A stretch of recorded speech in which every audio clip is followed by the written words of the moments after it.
Just freaking do it. Welcome to Agency for Change, a podcast from KidGlov that brings you the stories of change makers who are actively working to improve our communities. In every episode, we'll meet with people who are making a lasting impact in the places we call home.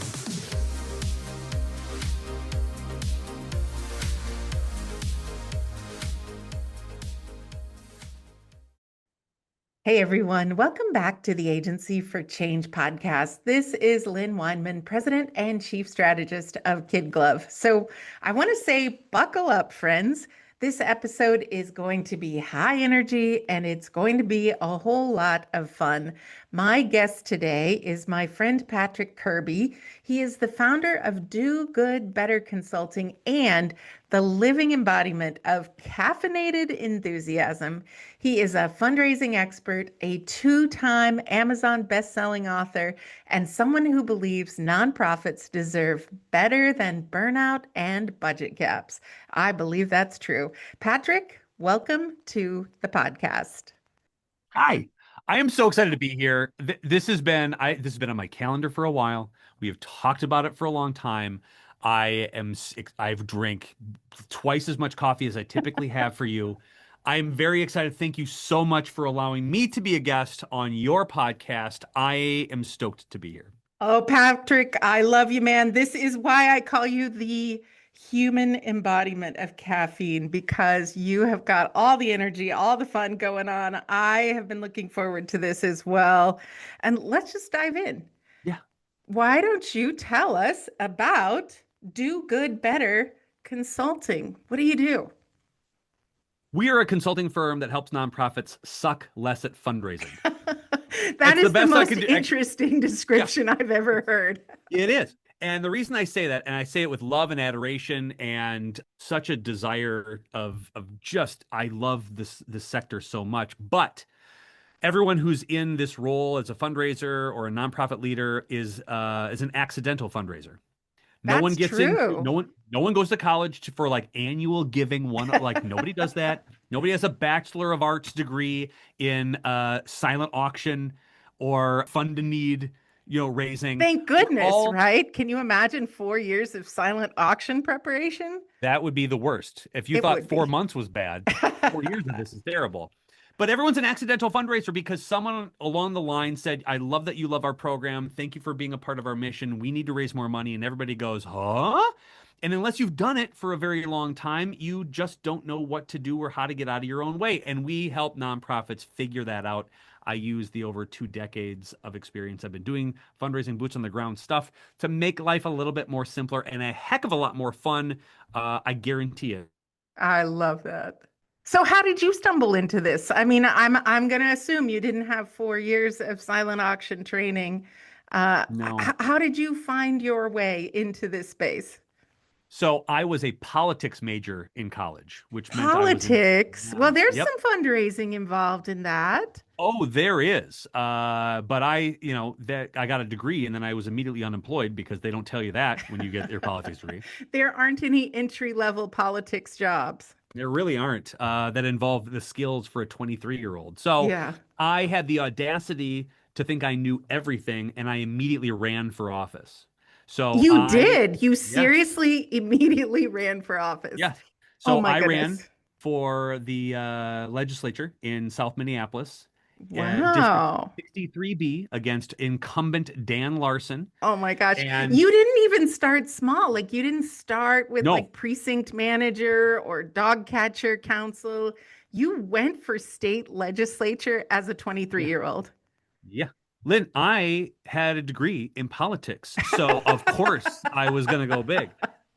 And I got my butt whipped. I mean, it was awful. The only precinct I won was the Yeah. cemetery, and I won by 1 vote. That's a true story. That's not even a bit. That was true. Wow. So I lost, but I raised more money for the campaign than I was legally allowed to spend in a race. What? And yeah, so we had a cap on how much money you could spend. I raised way more money than that. And I turns out I'm a terrible politician, but I'm a really good fundraiser. And from there, I went to Wow. my old high school. I did fundraising there. I went to the Cystic Fibrosis Foundation, where I really cut my teeth with special events. I moved to Fargo because my wife's from here, and that's how I got to Fargo. Uh, And I was recruited out to work at the Ann Carlson Center, which is this wonderful facility for individuals with developmental disability and delay. It was oh, a yeah. housing project. It was an accredited school, an acute hospital in the middle of nowhere, North Dakota, where I was their CDO for about a half a decade. And And during that CDO, for time, those of us that aren't in fundraising, because we have some mission-driven yes, listeners as well. love it. Chief Development Officer, You got it. CDO. Okay. Yeah. And during that time, I got to mentor a lot of smaller nonprofits, and I fell in love with that light bulb moment. You know this, I know you know this, which Yeah. is you tell them something, you're coaching them up, and all of a sudden they have this aha, it's not as complicated as I was making it moment, Yeah. and I was addicted. And I said, someday I'm going to start my own business. But that's what someday came in 2017, where 3 months after having my youngest child, which is Oh, not a yeah. recommended way to start a business, by the way. Amen. I started Do Good Better, and I've been running with that thing for 8 years. It's been really fun.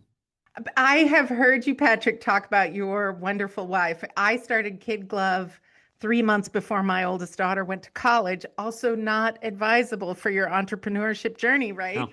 But I always think one of the partners has to be sane and stable, and the other slightly unhinged. You and I are obviously the unhinged part of the Why equation, right? It's why we get along so well. I feel like that is a part of the reason. So yes, don't do this if you're an entrepreneur, but also probably do it because it forces you to actually do your best right away.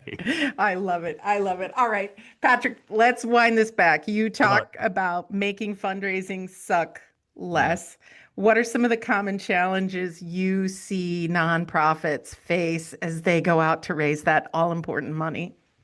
If you were a fundraiser, if you're working as trying to raise money for everything, here are the things that are universal, so you don't feel alone. Okay, because I'm Yeah. sure everybody's trying to look for a solution. Like I must be the only person that's having Yeah. troubles. Here are the things: not enough donors. Yeah. I don't know where to find donors. My Yeah. board doesn't fundraise. I need my event to be refreshed. I must be the worst fundraiser in the world. Nobody calls me back. Like those are the things. And everyone Wow. has these little moments of worry. And I would like to tell you that you're not alone. Oh. Everyone has these moments. Everyone's trying to find new donors. Everyone's trying to get their board to get off their rear end to do something. Everyone is trying to refresh and become something interesting that people pay attention to and sort of filter to the top of a very crowded space in the nonprofit sector. Everyone is experiencing this. So, in order to diagnose a lot of what needs to be done, you need to pick one of those five, and usually one of them have it. And then we Uh, kind of go into, all right, it's not as bad as you think. Number one, we have a solution for you. Number two, and you're going to find the joy in fundraising after we are done chatting with you because I'm going to be your cheerleader. I'm going to be the one that kicks you in the butt. I'm going to be wake you up and be more caffeinated than you are, be more excited than you are, and I'm going to drag you kicking and screaming because we have this insatiable desire to do good work, but sometimes our batteries are low, our enthusiasm is waning, and my pride and joy is finding that little spark and then throwing a bunch of kindling on it and a bunch of logs so that you go out into the world and you're a more awesome fundraiser. I feel like you're doing it right now. And I'm not even a professional fundraiser, but I'm feeling validated and sparked. So Yes. let's talk about that because I know, and I've heard you talk before about how joy and creativity are essential to the success of fundraising. It seems a little obvious, but yet I don't want to leave anything on the table. Why is Yeah. that? Well, I think at some point in time, someone has probably told you it's too much, you're too loud, you're too enthusiastic, you're too bold, you're too brave, you're too audacious, something along that line, because you're raising money for nothing in exchange but tickets to heaven. Right? Right, You're trying to make the community a better place. That is as audacious of a thing that you can possibly do. right. That's a crazy talk. And somebody's going like, hey, why don't you scale back a little bit? Yeah. No, you don't. Be enthusiastic, be passionate, bring joy to that because donors want to feel that as well. They Yes, they don't want to go do. into a meeting and listen to somebody across and going, Lynn, I'd like us to talk a little bit about the gift, and I want like nobody's going to give you money to that. But people are going to definitely give you if you sit next to them and almost paint them a picture to say, listen, we're going to make our community better by this. And this is what your gift is going to do. And I'm so excited to invite you to help us do it. I love it. That's joyful. That's awesome. And that's passion. And I think we can lose that by getting told no a lot. We Mm, can lose that by not having a campaign go as well or an event go as well as we think. And then you right. you hyper personalize this that it must be me or I did something wrong when you can't ever predict when someone gives, how much someone gives, but you can work on your field activity. You can change the world by just going out and having more meetings and telling your story and doing it enthusiastically, and that's controllable, but you're always worried about how do I get this number? How do I get this thing? And once you accomplish your goal, by the way, this is the thing that frustrates me the most, or frustrates a lot of nonprofit fundraisers, is that once you do an event or you accomplish your goal, there's always another one. It never ends. Yes, it It's never relentless, ends. right? Yeah. So I try to tell everyone that I come in contact with is just take a deep breath, appreciate and realize what you have done. Make sure that you understand that your awesomeness and whatever money that you raised is going to make your community better, your mission actually happen. Acknowledge that, take a deep breath, pat yourself on the back, and then go out and raise more money because it Uh, never ends. I love it. Patrick, I feel like that's just kind of good advice for life, whether you're a fundraiser, whether Yeah. you're an advertising professional, great advice. But I think fundraisers maybe need it more than ever, and maybe now more than ever, because it feels like there's a lot of competition out there right now. Economy's a little shaky, Mhm. government Yeah. funding's going away. I mean, Yeah. you got to be propping people up quite a bit at this moment in time. And I think people get maybe hesitant about raising money because of so many other worthy Yeah. nonprofits in their community and say, well, I Yeah. don't want to do this. They're already doing this. Or I don't want Right. to ask this donor because they already give. Or I don't want to go and get that sponsorship because I know they're really. No, your mission is fund worthy. Number one, Yeah. you are Yeah. very worthy of this. And if you ever find yourself in a position where you're like, oh, I don't think it would be great. Maybe they aren't a good fit, or maybe that's not really the right time, and you're hemming and hawing about having a meeting or making an ask. I will remind you of well, no, I'm going to tell you, it's Yeah. reminding of me, which is this horrifying experience that I had in a board meeting once where I was explaining why I wasn't going out and making enough or a number of asks with some of our former donors because they had already given to a campaign earlier. And a board member got up and she said to my face in front of everybody, Ooh, as I was explaining this, I'm how, already feeling yeah, stressed and I have no idea what she said. yeah, how dare you assume they don't want to give? Ooh. And I was like, God, you're right. And I hate everything about that, right? We make Yeah. assumptions about everybody. We make assumptions that Yeah. because they give to a like aligned organization, they don't want to give to you. No, that means they want to give to you. They want to be better aligned with all of their giving. You're not stealing from another nonprofit. You're giving them another option to do the good that they're already trying to do in the community. You're just aligning them better. And as Mhm. fundraisers, that's all our job is. Our Yeah. job is just to align people and invite them to the table. And I think fundraisers are so stressed because they have to ask or sell. You don't. You have to tell a story. You have to Yeah. ask questions. You have to be curious to see if it's something they would even consider. And once you get the vibe or they tell you straight up that they're interested, you just have to invite them to be a part of the solution, a part of the goal that you want to reach. And that's all fundraising is. And I want to Beautiful. simplify it for you. Beautiful. I love it. Speaking of, I bet you simplify it in this book. The first time I met you, you were doing a keynote where you were talking about your book, one of my favorite titles, Fundraise Like a Fifth Grader. I mean, that in itself makes it feel like I'm a full-grown adult. I should be Yeah. able to handle this. But tell Yes. us more about the book and what you want people to take away. So I was watching my children come back from school and they had their annual fundraiser, and I was expecting this like I'm gonna have to buy pizzas or butter braids or whatever that's Yes, gonna so make they me could get some fatter, and I just trinkets, don't want to do it. right? Yes. Yeah. Exactly. Instead, they decided to do a walkathon at the school. There was no quid pro quo. You didn't have to sell anything. All they were going to do is ask for money. And I was like, finally, someone gets it. This is amazing. And my kids came home and they were so enthusiastic about it.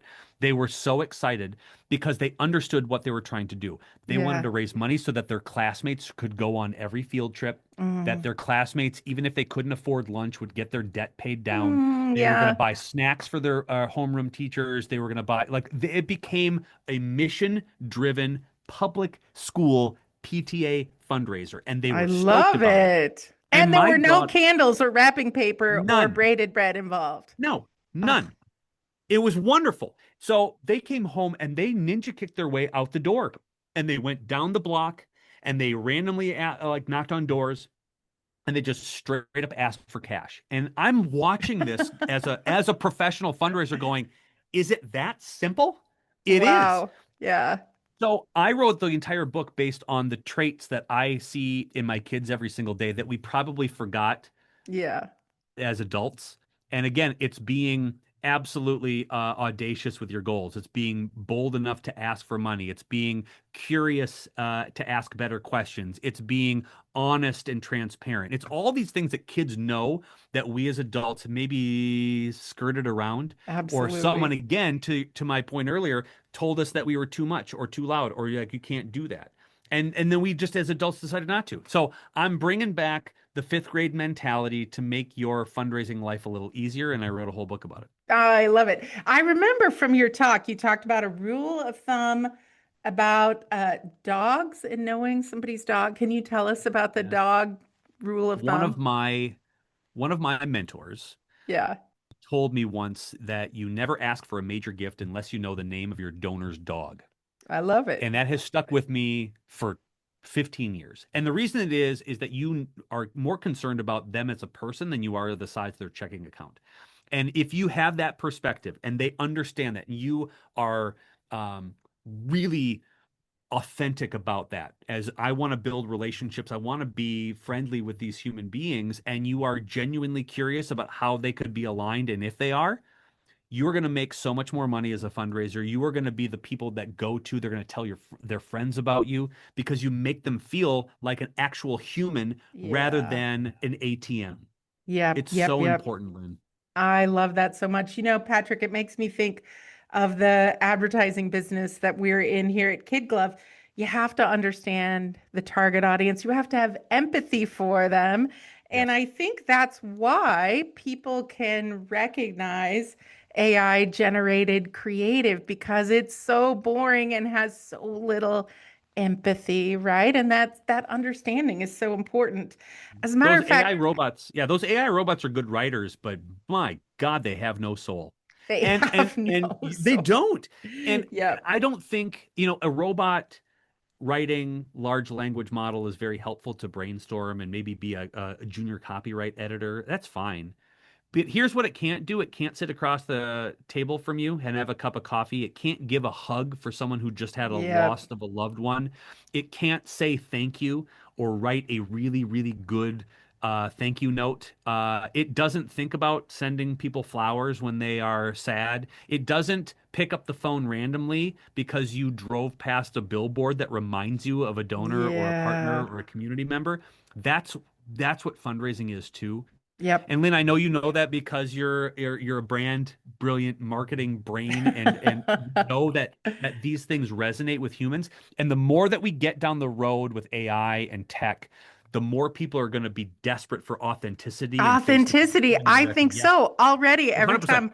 every time I get an email and I see those telltale AI signs, I lose a little bit of respect. And I you know, can't and raise interest. money if people are losing respect and trust for you. No, it's true. It's true.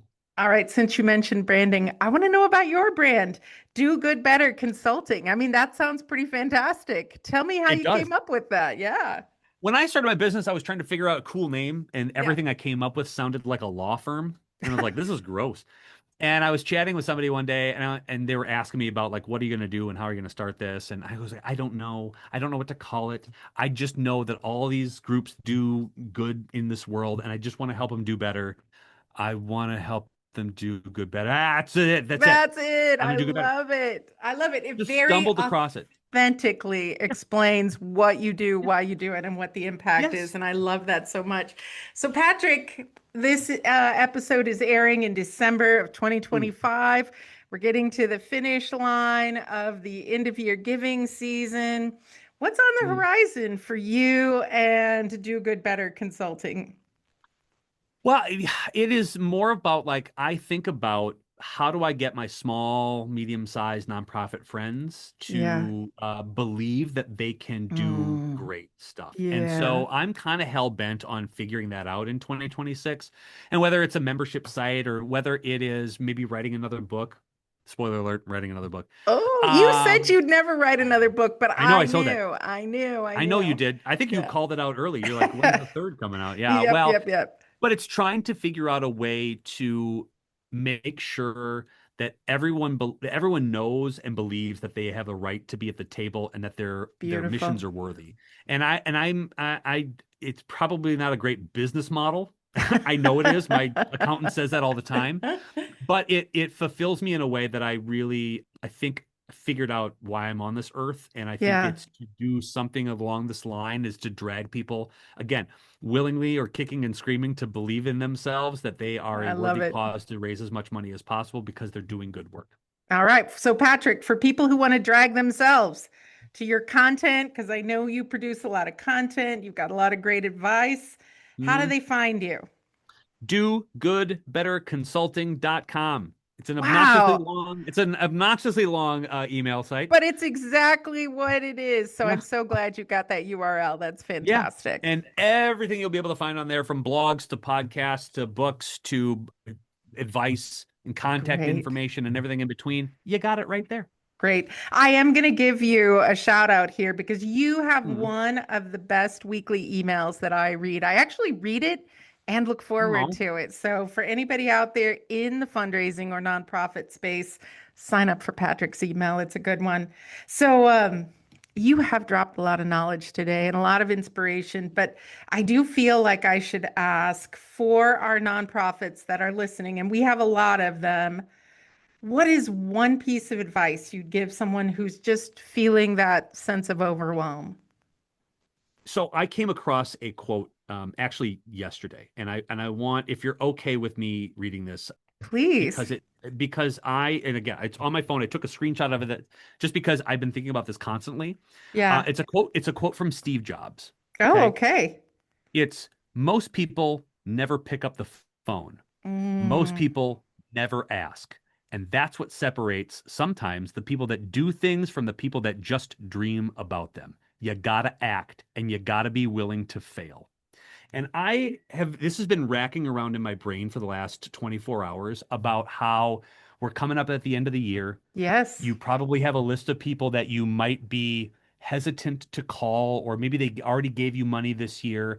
If you do not pick up the phone and let them know that there's an opportunity for you to do good, to make a difference, you are leaving money on the table and you are not letting your donors be a part of the mission to the best of their ability. And if you Wow. don't pick up the phone, you're not going to get money because no one has psychic powers enough to know that you're maybe excited about achieving your goal of raising money this year, or you need a little bit of extra. You have to tell them, pick up the phone. Wow. Mic drop. You want to know a funny coincidence, Patrick?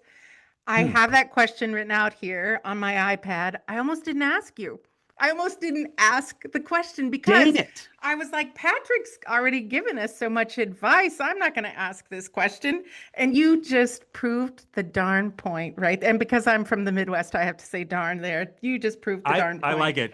I like the self edit as much as anything else. Yes. I love it. All right. So, Patrick, since you already gave me a Steve Jobs Mhm. quote, I love Steve Yeah, Jobs. it's a I good one. love a Patrick Kirby original quote to motivate our listeners. What do you have for us today?